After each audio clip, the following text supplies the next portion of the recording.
121, 122. We've been stealing and murdering and mutilating all this time. Are we the baddies? Rich baddies!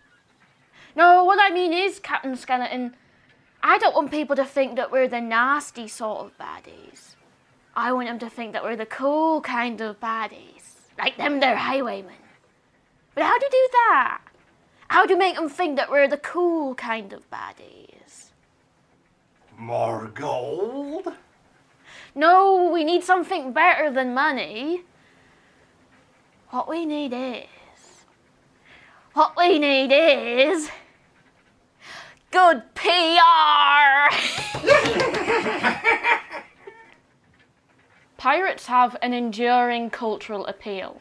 From the broadside ballads of the 18th century to Hollywood blockbusters, we love exploring the stories of pirates. As Marcus Rediker writes in his History of Atlantic Piracy, we love pirates most of all because they were rebels. They challenged in one way or another the conventions of class, race, gender, and nation. They abolished the wage, established a different discipline, practiced their own kind of democracy and equality. Pirates opposed the high and mighty of their day and by their actions became the villains of all nations. But how much of this romantic image is actually true? Contained within this are 5 myths which go some way to explaining why pirates have such great PR.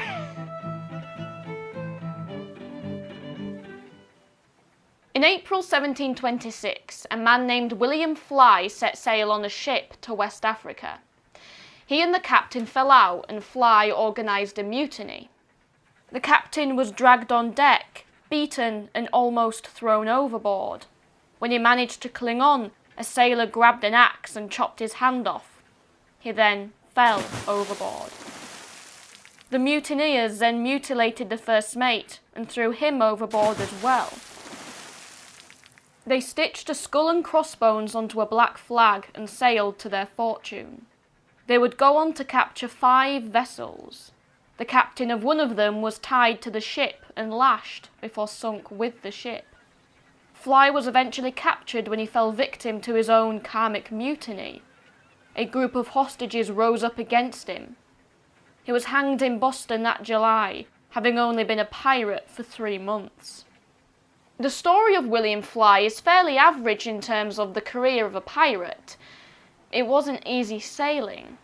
It's estimated that 1 in 4 pirates died during their career, either through disease, accident, battle, or execution. Whilst there were an estimated 2,000 pirates active between 1713 and 1722, just a few years later, in 1725, there were fewer than 200 pirates left. As Captain Bartholomew Roberts said, it was a merry life and a short one. Too short. In fact, the average career of a pirate only lasted for a couple of years. Henry Avery, Blackbeard, Bartholomew Roberts, Sam Bellamy, Anne Bonny, Mary Read, none were active for longer than 3 years. The image we have of a pirate roaming the high seas for decades is simply not true.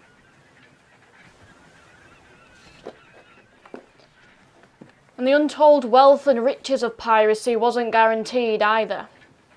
In 1717, Sam Bellamy captured the prize English slave ship Widder, full of gold and ivory acquired through the triangle trade. But just 2 months later, on his way home, the Widder was wrecked in a storm off Cape Cod. All but 2 of the 145 men aboard, including Bellamy, died. The youngest was only 10 years old. So, whilst a pirate could make far more money than he ever would have dreamed of aboard a merchant ship, he had to actually stay alive long enough to be able to use it. Whilst pirates could make a lot of money selling stolen goods, when the Royal Navy began to hunt them down, many pirates struggled to trade at ports. By the end of the 1720s, pirates were no longer sailing for fame and fortune. They were sailing to stay alive. Stealing food and drink became more important than stealing valuable trade goods. What may have started out as a liberating money-making adventure soon became a miserable fight for survival. Call it survival or selection bias, but only a few pirates managed to live on in legend and infamy, whilst the vast majority died in obscurity at the end of a rope or the bottom of the sea. I don't know about you, but I don't think a pirate's life is for me. Ha! Bit late for that, ain't it, matey? Shut up! Oi! Oi! You're not allowed to oppress me. You need a democratic mandate from the crew for that. Who's captain? Ha! Who's captain? Viewers, that's what I said when I was captain. Fat lot of good that did me, didn't it? I demand a recount! Motion denied. Pirates are supposed to vote on things. Okay. Let's talk about pirate democracy. Oh, blow the man down, bullies, blow the man down. Pirates have undergone a critical re-evaluation in recent years. Once thought of as chaotic, unmanageable brutes, they're now considered to have developed a form of democracy, thus making them unusually progressive when compared to the empires they fought against. But, as usual, the situation's a lot more nuanced than that.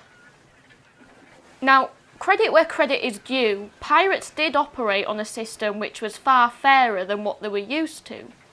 Major decisions were debated by the entire crew, and thus a pirate was given far more agency over both his own and the ship's actions than he ever could have dreamed of before. She says that now.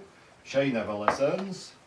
When Edward England proposed attacking the coast of India, the crew debated the matter but ultimately decided against it.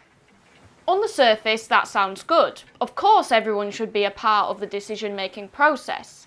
But this was a double-edged sword, because it meant that pirate ships essentially operated on mob rule. If you were on a ship full of nice pirates, well, that was great. But if your ship was full of mean, nasty, cruel pirates who all ruled by majority, then things could get very unpleasant. When Benjamin Hornigold refused to plunder English ships, he was voted out as captain and replaced. When Charles Vane refused to attack a French ship, his crew accused him of cowardice and marooned him on an island. When Captains Sam Bellamy and Paul Williams wanted to give a ship back to its owner after looting it, the crew ordered it to be sunk. That's just mean, that is.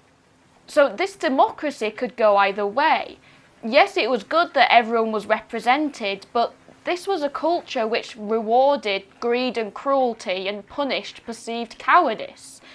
So this democracy was more about running a criminal organisation effectively than it was a belief in progressive politics. A crew doesn't last long if everyone's unhappy. Oi, I'm not happy. Tough, the vote went against you. Yours was the casting vote, as I recall. Right, listen you. Oi! I think she's out of control, viewers. What do you say? Lock her up, lock her up, lock her up, lock her up. Right, you want to talk about female pirates? Of course you do, because theft and murder is just so much more progressive when a woman does it. The stories of Anne Bonny and Mary Read are some of the most famous and romantic in all of pirate history. We're attracted to them because they represent to us the feminist values of doing what you want in a man's world. But they were the extreme exception and not the norm. And by focusing entirely on them and their swashbuckling adventures, we ignore the wider role of women in pirate society and their brutalisation by pirates. Because pirates have been romanticised over the past 300 years, the horrible reality of their treatment of women has largely been ignored. When the French pirate John Martel captured a ship in the Bahamas, his men beat a pregnant woman so hard that she miscarried. They stripped the captain's wife and threatened to throw her overboard unless they were told where the treasure was. When Henry Avery captured a ship in the Indian Ocean, the crew tortured and assaulted the people on board. When Thomas Anstis captured a ship off Martinique, 20 pirates assaulted a single female prisoner before breaking her back and throwing her into the sea. I could go on, but you get the point. I've deliberately not talked about women who engaged in piracy because that's one very small part of the story of women in pirate society. Much of the economy in pirate towns was based around pubs, and so most of the work available to women was as bartenders or sex workers. They operated at the lowest level of society, exposed to tremendous exploitation and abuse.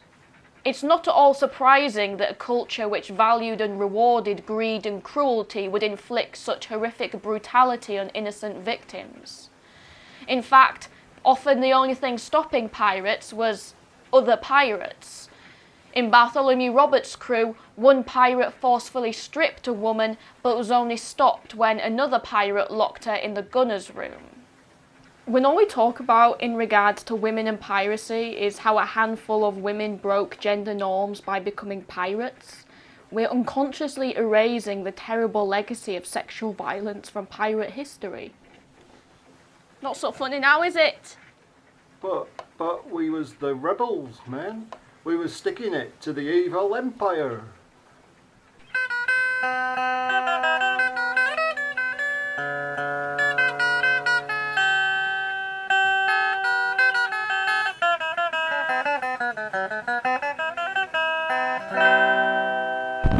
Oh, Captain Skelly, you're not going to like the next bit.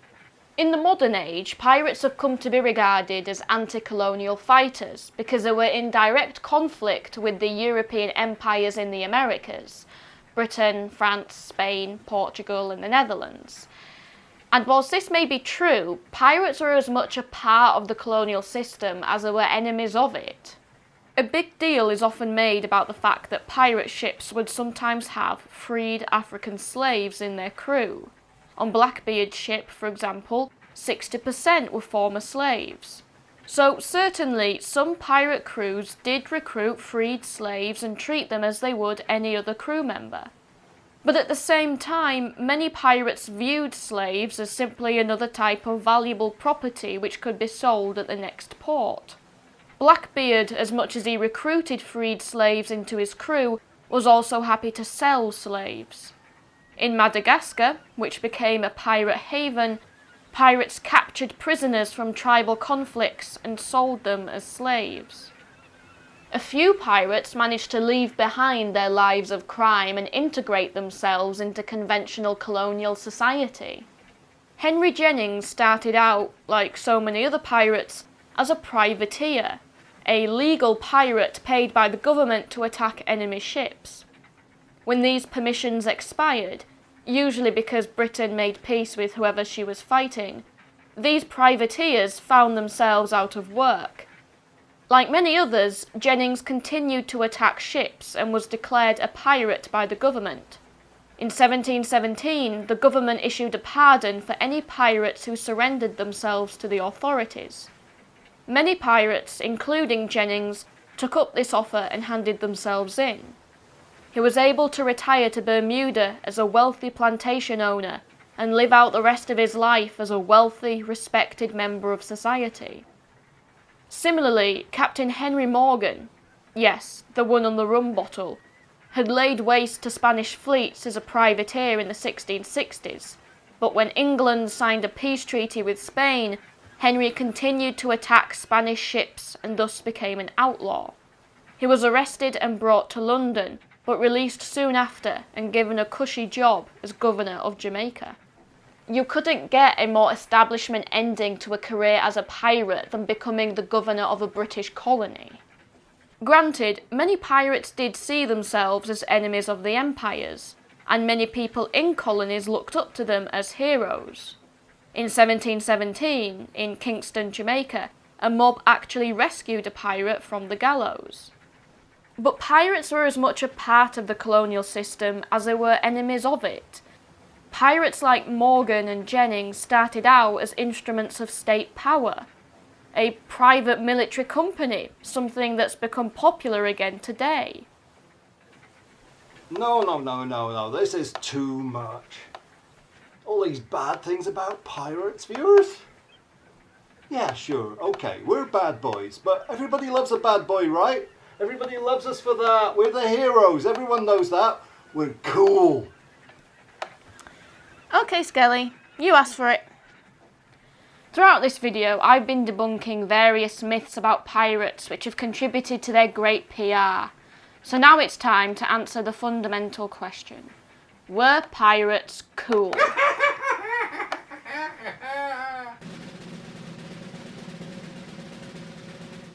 Let's return to the quotation at the beginning of this video. We love pirates most of all because they were rebels. They challenged in one way or another the conventions of class, race, gender and nation. They abolished the wage, established a different discipline, practiced their own kind of democracy and equality. Pirates opposed the high and mighty of their day and by their actions became the villains of all nations. We've established that it's not exactly an accurate reflection of reality, but it's certainly accurate in how we view pirates. Pirates speak to a forbidden rebellion, the desire to reject authority and do things your own way.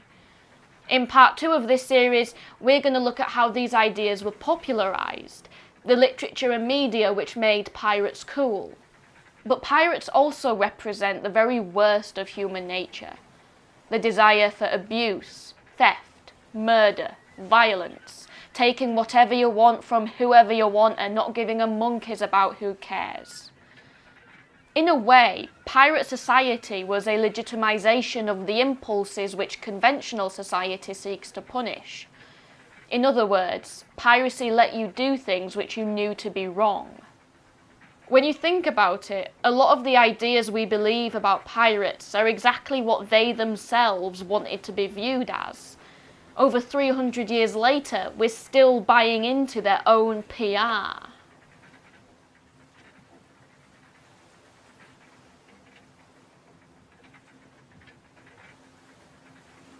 But I just don't get it, Captain. When we're doing our stealing and murdering and striking fear and terror into the hearts of men, it'll all be caught on camera, on CCTV.